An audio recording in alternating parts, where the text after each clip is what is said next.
GRD. నమస్తే, నా పేరు doctor Riyaz, old town Anantapuram.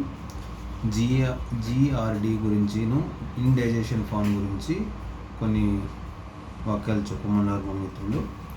దాని విషయంలో జిఆర్డి గురించి అయితే గ్యాస్ట్రిక్ రిఫ్లెక్స్ ఉండడంతో హై గ్యాస్ట్రిక్ ఇరిటేట్ ఉంటుంది. తర్వాత చెస్ట్ పెయిన్ వస్తుంది, స్టమక్ పెయిన్ వస్తుంది, నాసియా ఉంటుంది, వామిట్స్ వస్తుంటుంది. ఇవి కంప్లైంట్స్ అన్నీ ఒక జిఆర్డీలో ఉంటుంది. ఇండైజెషన్ ఫామ్లో వచ్చేసి మనం తిన్న ఆహారం జీర్ణం కాక రిఫ్లెక్స్ కొడుతుంది ఒక్కొక్కసారి. నెక్స్ట్ వచ్చేసి స్టమక్లో ఎక్కడంటే అక్కడ పట్టేస్తుంది,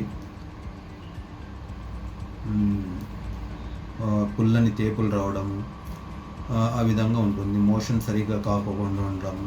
ఈ సమస్యలన్నీ ఇండైజెషన్లో ఫామ్లో వస్తుంది. ఇండైజెషన్ ఫామ్ కావడానికి కారణాలు వచ్చేసి అతిగా తినడము, టయానికి భోజనం చేయకపోవడము, తిన్న ఆహారంలో ఎక్కువ మైదా వస్తువులు ఎక్కువ వాడడము, బయట వస్తువులు ఎక్కువ తీసుకోవడము. చిన్న పిల్లల కాటి నుంచి ఈ కాలంలో ముసలి వాళ్ళ వరకు బయట ఎక్కువ ఆహారం తీసుకునేకి అలవాటు పడ్డారు.